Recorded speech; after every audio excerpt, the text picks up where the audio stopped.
Before we begin, I realized that I forgot to do our Patreon shoutouts and announce the winner of our Patreon supporter prize pack at the end of the month. Sorry about that. I want to thank our newest Patreon supporters who have pledged at the $10 Pure Metalhead level, the highest level, Martha Klein and Amber Lamb. Thank you so much, Martha and Amber, for going above and beyond in your pledge to OUAC. Now it's time to announce our winner of the prize pack. One winner from all our Patreon supporters has been chosen randomly, and this month the winner will receive another version of the serial killer coloring book. This one includes pages featuring Elizabeth Bathory, the Zodiac Killer, and Jack the Ripper, and more. They will also receive a signed collector's copy of Entertainment Weekly magazine, containing an article that featured Once Upon a Crime, and some OUAC swag. The winner of the October prize pack is Caitlin Richardson from Lafayette, Colorado. Congratulations, Caitlin. That prize pack will be going out to you soon. And thanks to all of you who support OUAC on Patreon. I hope you enjoyed the bonus wrap-up episode for the Haunted Homicide series, where I shared some more weird and creepy things that occurred while I was producing that series. If you want to become a Patreon supporter and get bonus episodes, perks, and be eligible for our monthly drawing, you can do that for as little as $2 per month by going to patreon.com/onceuponacrime. Thanks.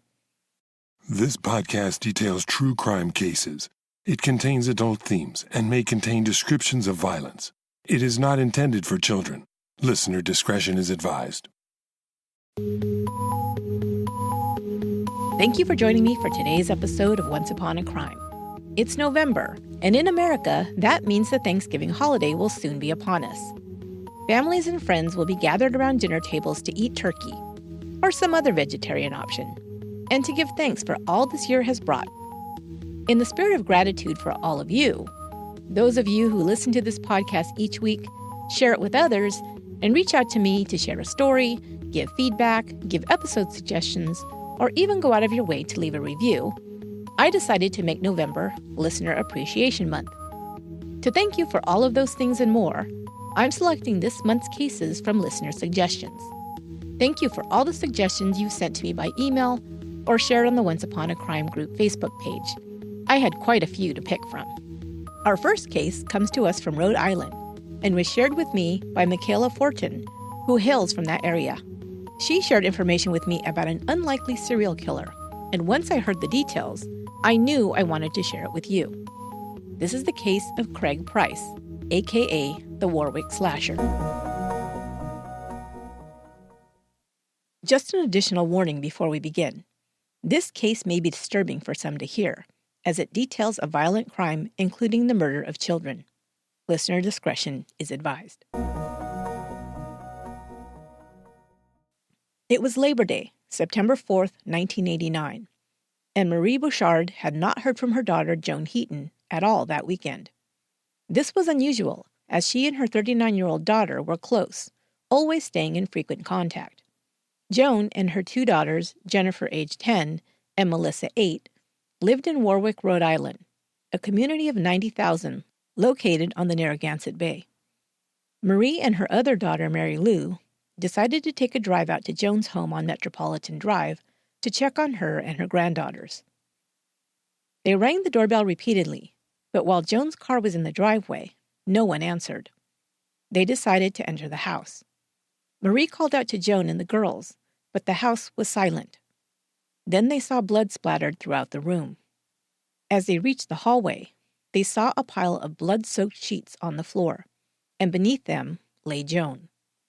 Her oldest daughter, Jennifer, was lying nearby, also covered by a sheet and a small rug. Marie and Mary Lou now frantically searched for 8-year-old Melissa. Her body was found lying on the kitchen floor. All three had been brutally murdered. It was a horrible sight that no mother or sister should ever witness, and it would haunt them from that day forward. Police arrived at the scene and couldn't believe the savagery of the attack. Even seasoned homicide detectives were shaken by the violence perpetrated on the three victims. Joan Heaton had been stabbed nearly 60 times with a butcher knife. She had also been bludgeoned and strangled. Jennifer had been stabbed 62 times. The youngest child, Melissa, was bludgeoned with a kitchen stool, her skull fractured. She'd also been stabbed multiple times. The attack on the little girl was so vicious that one of the blades had broken off in her neck. The Warwick Police Department made finding the perpetrator of this heinous crime their top priority. It seemed the Heaton family had put up a terrific fight for their lives. The point of entry into the house appeared to be the kitchen window. As the intruder had stepped on a table to lower himself into the kitchen, the table had broken. Perhaps the noise had awakened Joan, as she was found in her nightclothes. Homicide detectives believed she had begun to struggle with the attacker, which woke her children, who were then also attacked. The knives they'd been stabbed with had come from Joan's own kitchen. There were no fingerprints left behind, so police believed the attacker had worn gloves. The scene was too bloody and chaotic for the murderer to have cleaned up much, but found outside of the bathroom was a bloody sock print. Investigators called in help, first calling on famed forensic scientist Henry Lee, who'd worked on well-known cases, including the John Benet Ramsey murder case and the O.J. Simpson and Lacey Peterson cases. He determined that the attacker, having struggled with his victims, may have injured himself in the knife attack. Detectives found Band-Aid wrappers in the bathroom, where he probably washed and bandaged his wound. Lee determined the bloody sock print belonged to a person with a size 13 shoe. Warwick detectives also asked the FBI for help in coming up with a suspect profile. After being briefed about the particulars of the crime, FBI profiler Greg McCrary told investigators it seemed to be a very disorganized scene, not well planned out. He thought it might have been committed by someone local, perhaps someone who lived in the neighborhood, because of the fact that he'd covered his victims.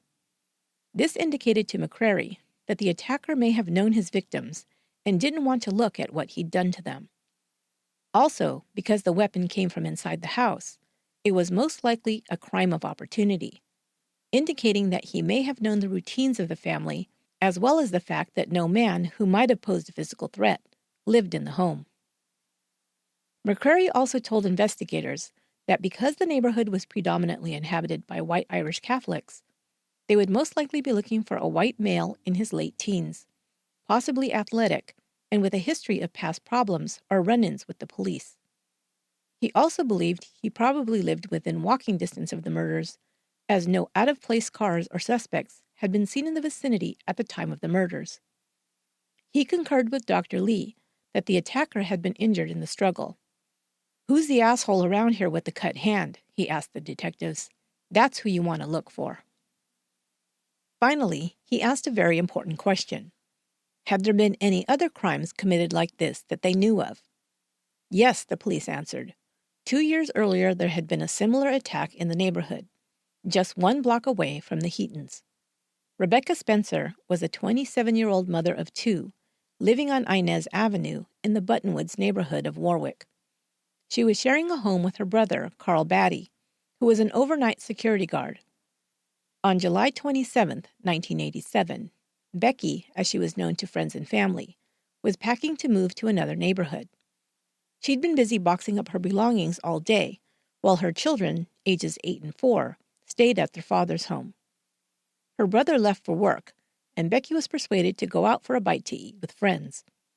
They asked her to stay over with them, as most of her furniture and things were already packed, but she had elected to stay home. She fell asleep on a mattress on the floor in the living room, exhausted from the long day. In the morning, when Carl returned home, he found his sister lying dead in a pool of blood. She'd been stabbed 58 times with the packing knife she'd been using earlier that day. Now detectives ticked off the similarities in Becky Spencer's murder and the Heaton murders. All 4 had been victims of a frenzied overkill-type attack, being brutally stabbed multiple times each. The killer had also used a weapon found in the home both times. Finally, the proximity of both crime scenes was chilling. The Heaton's home was just around the corner on the next block from where Becky Spencer was murdered. The likelihood that someone in the neighborhood was committing the murders was apparent. Detectives had already canvassed the neighborhood, interviewing community members several times. Two detectives, Ray Pendergast and Mark Brandreth, were driving past a park near the Buttonwoods neighborhood when they saw a teen they knew. Craig Price, age 15, had been coached by Pendergast in a neighborhood basketball league. Price was African American, 5'10", and weighed close to 240 pounds. From a distance, he looked like a full-grown man, but up close had a baby face. He had a quick smile and was known as a jokester at Warwick Veterans High School, where he was repeating his freshman year.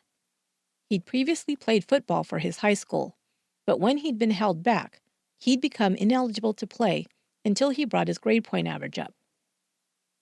Price also had a juvenile record. A couple of years earlier, he'd been running with a gang of kids who were committing residential burglaries. He was picked up and spent 2 weeks in juvenile detention. And just that summer, he'd gotten into an argument with his 21-year-old sister Kim, who had called the police after he had physically threatened her. When they arrived, Price pushed one of the officers and was arrested. He'd recently been put on probation for that charge. Now detectives called Craig Price over to their police vehicle. He cheerfully greeted them, and as they chatted, they noticed that his hand was bandaged. They asked him if he'd heard anything about the Heaton murders. Still cheerful, he relayed the same gossip the detectives had been hearing from most of the residents in the neighborhood about the crime. They then asked him what had happened to his hand. Price told them that he'd gotten drunk several nights earlier and had punched his hand through a car window on Keeley Avenue. The detectives thought it was odd that the teen would so easily admit to vandalizing a car to police officers.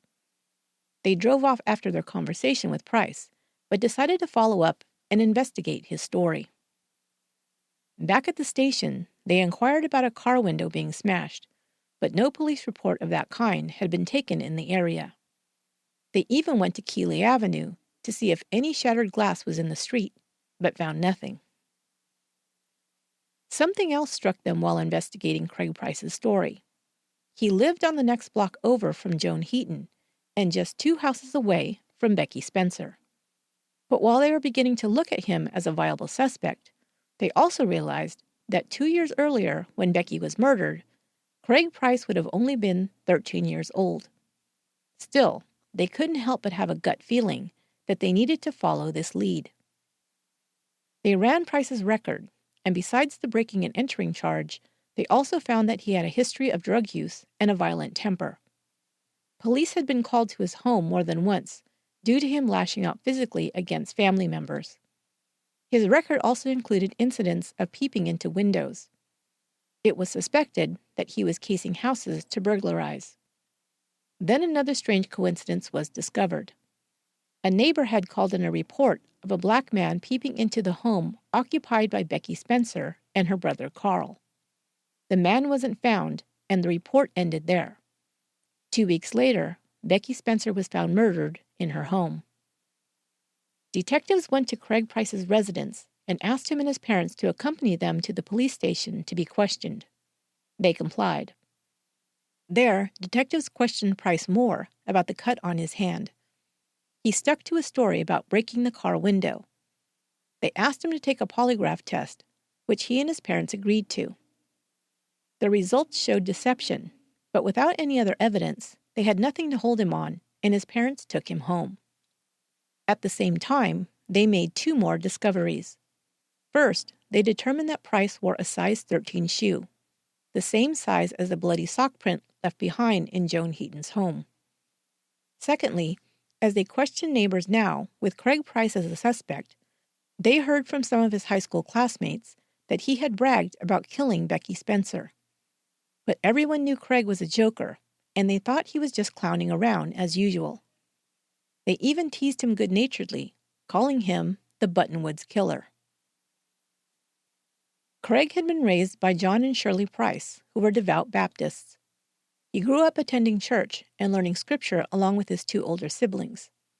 His mother was a clerical worker, and his father was a manager for Pepsi Corporation.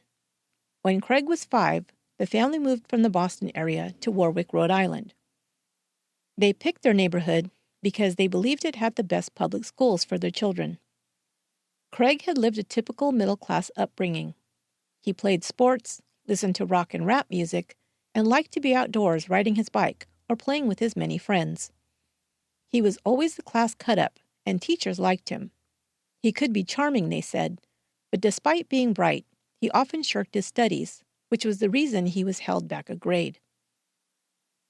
Nothing stands out from Craig Price's background or early life, except for the fact that he was called accident-prone by his family. When he was 3 years old, he slipped out of the house and was hit by a car. Luckily, his injuries were minor. At the age of 7, he was hit on the head with a rock and received stitches. A couple of years later, he fell and broke his collarbone. There are no reports of significant brain injuries, at least none that were diagnosed. He began smoking marijuana as a young teen, also not uncommon, but he quickly graduated to taking LSD and harder drugs as well as abusing alcohol. Now armed with a search warrant, the investigators returned to the Price home. While his parents were very alarmed that the police were searching their home, Craig was unconcerned. While they conducted the search, Craig fell asleep on the couch. A shed behind the house turned up a trash bag that contained bloody clothes, gloves, and bloody knives. They would later determine that they came from Joan Heaton's knife set. Craig was woken up and arrested. Once again, the 15-year-old was brought to the police station, and his parents sat in the room with him while he was questioned about the Heaton murders. It didn't take long for Price to confess in great detail and in a nonchalant manner. He told of biting Joan Heaton and her daughter as they struggled against him. He even mimicked the sounds the dying girls made as he confessed on tape. His father, hearing how his son had brutally murdered women and children, left the room to vomit and did not return. His mother, Shirley, stayed in the room with her son, but sat behind him, sobbing through his entire confession. According to Price, he had gone to the Heaton's home to burglarize it, but Joan heard him enter and break the table under the window, and came out from her bedroom to investigate. He said he panicked, grabbed the woman and began to beat and strangle her. Her children woke up after hearing their mother's screams and ran to her. He'd already strangled her into unconsciousness, so he then grabbed a knife from the kitchen and began stabbing the older girl. She bit him while trying to get away, and in a rage, he bit her in the face. The younger girl, Melissa, had run to the kitchen to get to the phone, and he stabbed her and beat her with the stool until she stopped struggling. He then returned to Joan and stabbed her until he was sure she was dead. He'd cut his hand during the struggle and tended to it in the bathroom after removing the gloves he'd been wearing. He didn't know that he'd dripped blood, stepped on it, and then tracked the bloody sock print through the house. He covered the bodies with towels and blankets and tried to clean up some of the blood with towels, which he then wrapped the bloody knives and his gloves in before leaving. He admitted that he'd stashed the bag behind the shed on his family's property. Because the crime was so similar to the Rebecca Spencer murder, his neighbor who lived just 2 houses away, they asked him about that crime too. He quickly admitted that he'd also killed her, though he'd only been 13 years old at the time. Again, he said he'd snuck in to rob the home and come upon the woman, so he used a knife he found nearby to stab her to death. He'd slipped unnoticed back into his own house, removed his bloody clothes, and hidden them in a bag in his attic. Police would later retrieve them from there. Detectives were chilled by the 15-year-old's unfeeling attitude and lack of remorse for the brutal crimes he'd committed. He showed no emotion, even while describing the killing of the children. The only time he'd seemed upset was when he talked about cutting his hand. But the detectives didn't buy the story that this was a robbery gone wrong. The brutality of the crime and the seemingly rage-filled attack on the 4 victims told another story. Price would later clarify his motivations for killing, but it's hard to know if he was truthful. First, he would give an account of the events leading up to the murder of Becky Spencer. He said that the day before the murder, he'd been playing a hide-and-seek game called Manhunt with a group of kids in front of his house on Inez Avenue. A car, wanting to pass, yelled out at the kids for being in the way. According to Price, as he passed, the man rolled down his window and yelled a racial slur at him. He later identified this man as Becky's brother, Carl Batty. Price said he'd been enraged and decided he had to do something about this insult. He would write, "I could not banish from my mind the fact that I not only wanted to kill, but had to kill. On the night of July 27th, my mind was made up to murder." Craig Price would explain that he had often encountered racism, and over time, the rage built up in him until he couldn't hold it back any longer. After his father left to work the night shift, and the rest of the family was asleep, Price snuck out of his house and crept over to Batty's house, intent on doing harm. But two questions remain. First, did this incident with Batty actually take place? As far as I could tell, this was not confirmed with anyone else, including Batty or the other children who were playing in the street that day. One neighborhood kid said that a man had slowed down and called out to them to move out of the street when cars were coming, warning them about getting hurt. But the kid didn't know if he'd said anything else to Price. Secondly, if it was Batty that he was angry with, why did he kill Rebecca? And why did there seem to be so much rage against her when, by his own account, he didn't know her at all?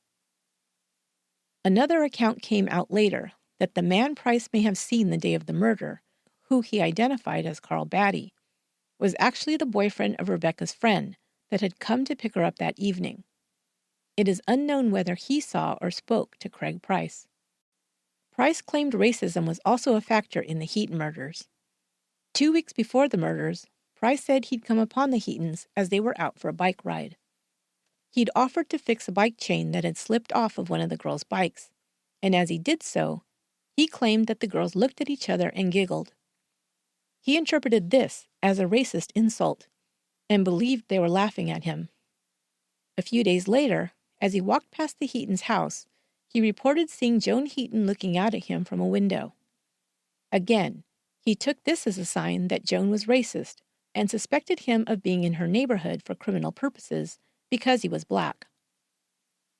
While we cannot know what Joan Heaton or the girls were thinking about Price, and it is very possible that he may have experienced racism previously, there is no evidence that Joan Heaton, her daughters, or Becky Spencer ever displayed a racist attitude against the teen.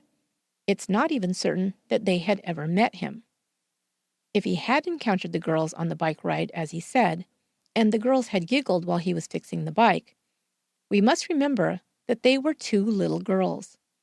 Little girls tend to giggle about everything. They may have been shy around the older boy, whom they did not know well, and this caused them to giggle. He was an older boy, and for all he knew, they could have giggled because they thought he was cute. Or it could have had nothing to do with him. And as for Joan Heaton looking out of her window, well, she could have just happened to be glancing outside as he passed.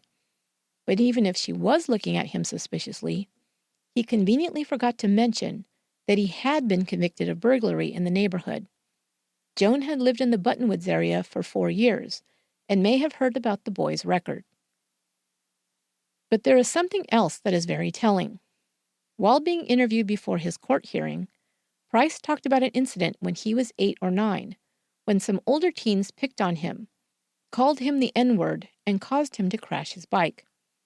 He'd first been terrified that they were going to try and hurt him, and then angry that he hadn't stood up to them. It was at that time, he admitted, that he first wanted someone to die. His anger began to build, he said, and he acted upon it by breaking and entering and stealing from people. A report by a psychiatrist that was shared with the court said it was possible that Price possessed a, quote, pre-existing paranoid trait that caused him to perceive mistreatment when it was non-existent, end quote. In essence, the report stated that Price either believed he was being singled out and discriminated against due to his race, and this was not based in reality, or he was using racism as an excuse to justify his crimes.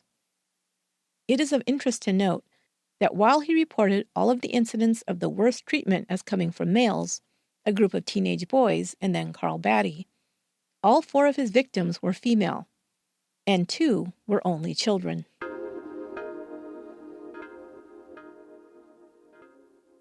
I just started sleeping on Brooklinen sheets recently, and I'm not kidding. They are the best, most comfortable sheets I've ever slept on. Brooklinen sheets were even named the winner of the Best of Online Bedding category by Good Housekeeping. If you've ever slept on great sheets at a 5-star hotel and then came home to your own sheets, trust me, you know the difference. Well, now you can get the incredible feeling of fancy hotel sheets without the 5-star hotel price. A husband and wife team decided to make luxury sheets without the markup, cutting out the middleman and then providing great customer service too. They deal directly with you, their valued customers, to bring you the best sleep experience ever. I love my Brooklinen sheets. They come in many different colors and materials to choose from. I got my first full set and then opted for the matching duvet cover. The sheets are gorgeous and so comfortable. Once you try these sheets, you'll be spoiled and won't want to have any others on your bed or against your body. And Brooklinen makes their sheets, pillowcases, comforters, and all their products affordable, so you don't have to. Brooklinen is giving an exclusive offer just for my listeners. Get $20 off your first order plus free shipping when you use promo code ONCE at brooklinen.com. Brooklinen is so sure you'll love your new sheets that they offer a risk-free 60-night satisfaction guarantee and a lifetime warranty on all of their sheets and comforters. The only way to get $20 off and free shipping is to use promo code ONCE at brooklinen.com. That's BROOKLINEN.com and promo code ONCE. Brooklinen. These really are the best sheets ever. Holly & Tanager's fine leather handbags never sacrifice fashion for function, but are made for women, by women, to accommodate our lifestyle effortlessly day after day. I want to tell you about their new backpack tote, the Professional. It's their most popular bag, and for good reason. Made of supple, soft-milled grain cowhide, it's luxurious and comes in 5 gorgeous colors. But it's also designed to keep you organized while on the go. It features 5 interior pockets for everything you need for business, travel, or running errands. It also features 4 slip pockets for your phone, pens, business cards, and more. And it also includes a bottom zipper pocket, separate from the main bag area, where you can stow your workout clothes or walking shoes. Perfect. It's big enough to carry a large notebook, water bottle, snacks, my favorite, an iPad Pro, and even a 17-inch laptop. And it easily converts from a backpack to a tote to a crossbody bag. And all this while looking so stylish. In addition to the Professional backpack tote, Holly & Tanager also offers other everyday handbags you don't see every day. And as a Once Upon a Crime listener, you can get 15% off your first order by visiting hollyandtanager.com/once and using promo code ONCE at checkout. That's hollyandtanager.com/once. And use ONCE at checkout for 15% off. If you're as busy as I am, you probably sometimes forget to stock good-for-you meal and snack options that you can enjoy on the go. So if you're looking for a quick meal, but still strive to eat healthy, you gotta try Daily Harvest. Daily Harvest provides perfectly portioned cups of frozen organic fruits and vegetables delivered right to your door. Just add water or your favorite milk to your cup, and just blend or heat to get healthy and delicious soups, smoothies, harvest bowls, and more. One of my favorite Daily Harvest options is their overnight oats. I just add almond milk to my cup before I head off to bed, and in the morning, I have a delicious breakfast ready to heat and eat. And their flavors are super yummy. How does cinnamon protein and banana sound? Or mulberry and dragon fruit? And my favorite right now on a cold morning, pumpkin and chai overnight oats. So good. Their new plant-based ready-to-blend protein smoothies will even get you excited about gym days.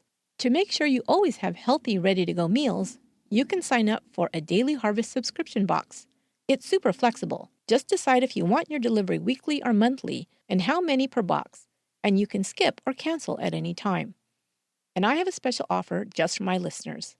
Go to daily-harvest.com and enter promo code ONCE to get 3 free cups in your first box. That's daily-harvest.com and enter promo code ONCE. And thanks for supporting the show.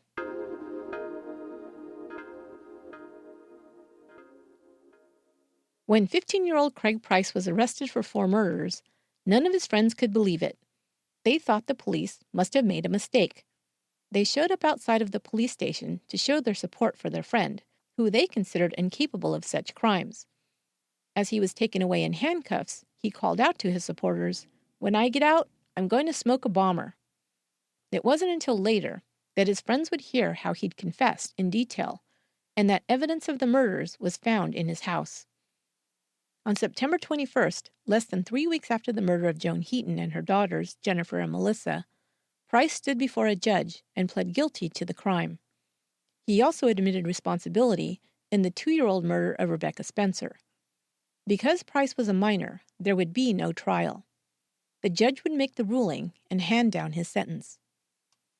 But as far as punishment was concerned, the judge didn't have much choice in the sentencing. Price had confessed to his crimes just weeks before his 16th birthday. Because of this, the maximum sentence he could receive was detention in a juvenile training school until his 21st birthday. He would be sent to Rhode Island's Youth Correctional Center for 5 years, after which time he would be released. The public was outraged that someone who had committed and even callously admitted to such brutal crimes would be allowed to go free after only 5 short years. A campaign began that was led in part by Rhode Island State Attorney Jeff Pine, Warwick Detective Kevin Collins, who was one of the first officers on the scene of the Heaton murders, and the victims' families, including Joan's mother Marie Bouchard and her sisters Gail and Mary Lou. They would all work to change the laws so that juveniles could be tried in adult court for the most heinous crimes. They would also become involved in advocacy groups to protect the rights of victims of violent crimes and their families. Though they were able to get the law passed, it could not be applied retroactively to Craig Price. While at the training school, the family court planned to provide intensive treatment to Price in order to, quote, diagnose and treat such psychiatric and/or personality disorders that may have contributed to his unprovoked and unusually brutal conduct, and to make it possible for him to be released into the community when his approximately 5-year commitment to the training school ends, end quote. He was to be assessed by 2 experts in the field, Dr. Sherbert Frazier, formerly the director of the National Institute for Mental Health, and Dr. Wesley Prophet, director of forensic services at Bridgewater State Hospital. After evaluation, they would design a diagnostic treatment plan for Price. At first, Price and his counsel agreed to this, but then the inmate was told that as part of his assessment and treatment plan, he would be required to discuss with the doctors his recollection of the events surrounding the murders. Upon hearing that, Price declined to cooperate with doctors and refused treatment.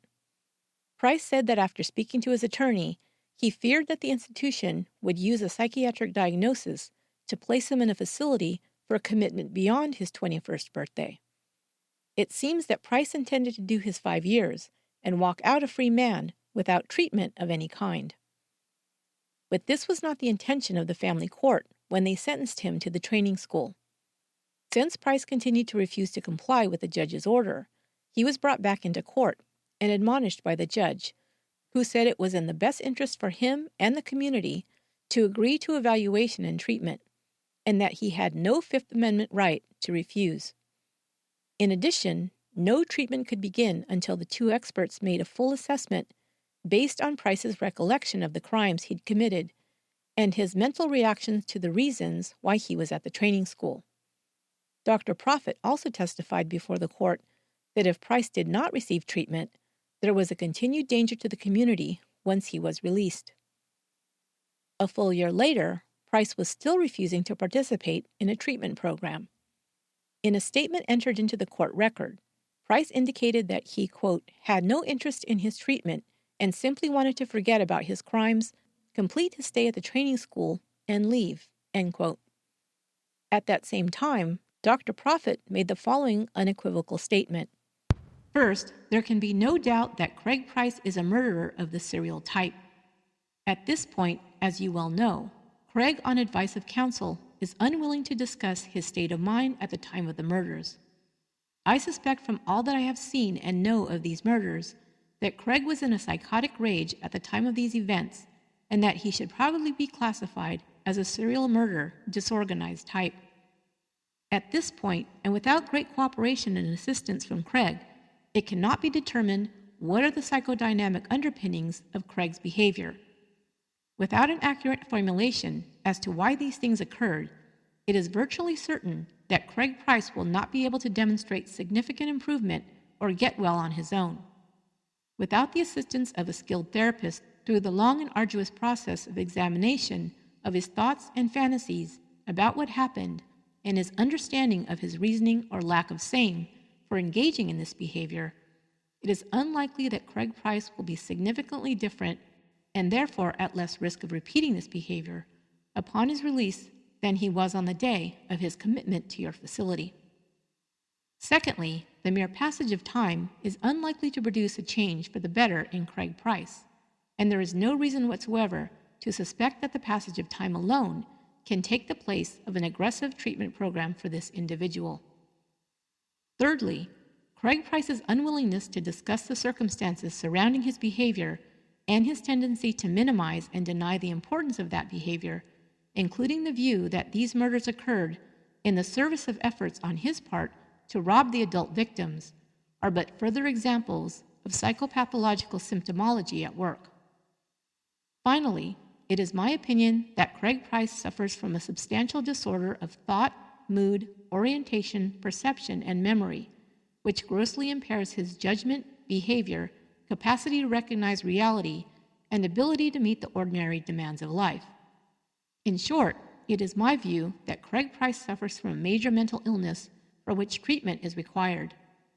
While that treatment can now be rendered at your facility, there may come a time when Craig Price will require treatment in a more secure forensic psychiatric setting. You should not, under any circumstance, adopt or accept his view that he is not in need of treatment, nor should you take his refusal to be anything other than a manifestation of the pathology underlying the behavior which caused him to be sentenced to your facility.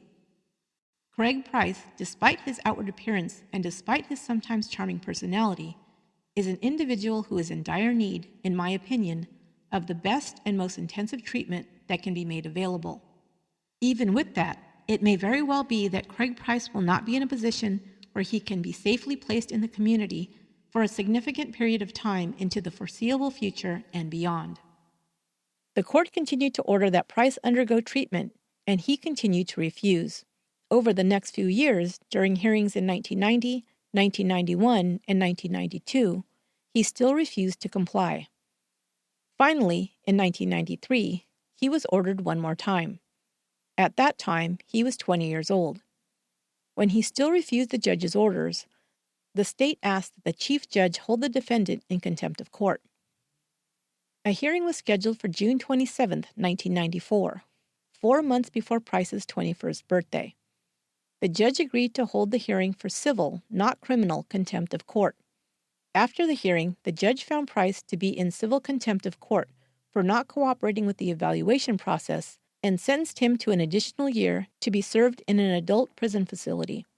The sentence could be terminated at any time upon his cooperation to undergo a psychological or psychiatric evaluation. On July 4th, Price agreed to comply with the court order. A month later, he met with a court forensic psychiatrist. However, after the evaluation was completed, the doctor reported to the judge that Price had lied regarding the events of the murders. The judge denied the motion to purge the contempt charge because while Price had participated in the evaluation, he had not cooperated with the examiner. Now Price was brought up on criminal contempt charges, and a 4-day trial was held and heard by a jury. He was found guilty and sentenced to 25 years additional imprisonment, 10 years to be served, with the remaining 15 years suspended and served on probation. Price continued to maintain that his sentence had only been increased due to racism.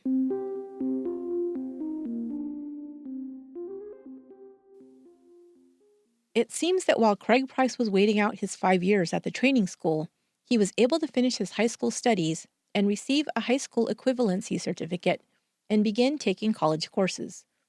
He conducted himself so well that he was awarded special privileges and even counseled other inmates and performed light security duties at the facility.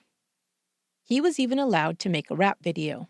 When the video, which included threatening lyrics, leaked, the public was outraged. They demanded to know why the quadruple murderer of women and children was allowed such special treatment.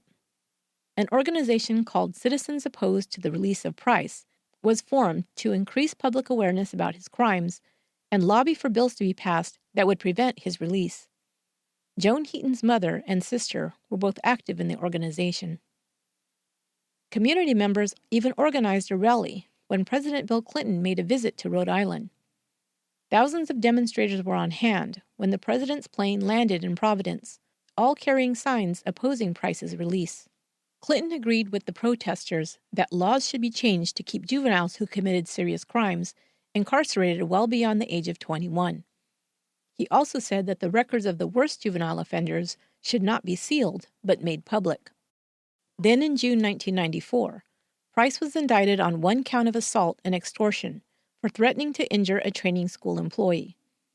In October, the trial was held. The employee told the jury that Price had verbally attacked and threatened him and said that he would snuff him if he ever returned to work. Other witnesses to the incident also testified. Price took the stand and sealed his own fate. He grew irate, flew into a rage, and claimed that there was a conspiracy by the training school employees to keep him locked up. He said everyone had lied and that he was the only honest person to testify at his trial. Price was found guilty on both counts and sentenced to 15 years, 8 suspended, to be served at an adult correctional facility in Cranston. Craig Price's offenses in prison continued, and his sentence continued to be extended. In 1996, he bit a correctional officer's hand during a brawl, and an additional year was added to his sentence. In 1998, 7 more years were added, again for assaulting a correctional officer. In 1999 and 2001, more incidents of violence were recorded, and a total of 4 more years were tacked on to his sentence.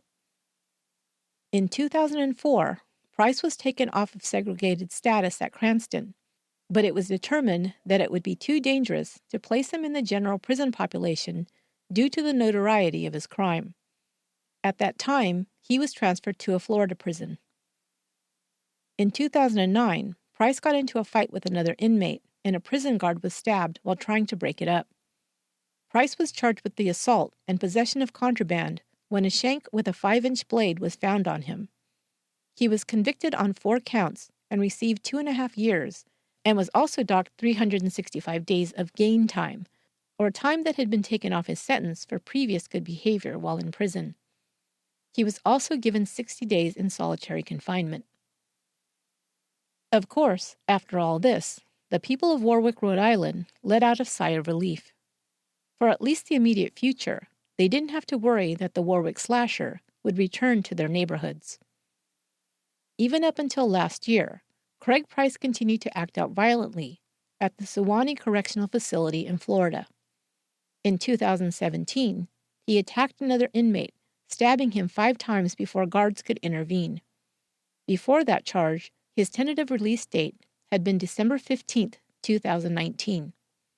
His trial has been sentenced for this year more than once, but it has been postponed. It remains to be seen how much time will be added to his sentence, or how long he will remain in prison, especially if he continues to be violent while behind bars. As for his victims' families and the citizens of Rhode Island, they are all hoping his stay in prison is permanent.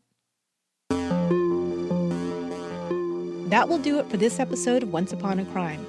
I want to thank Mikala Fortin for suggesting this case to me. As a thank you, I want to also give a shout out to the Northern Rhode Island Relay for Life, a fundraising chapter for the American Cancer Society that Mikala and her family are very involved in. Our listeners are so awesome.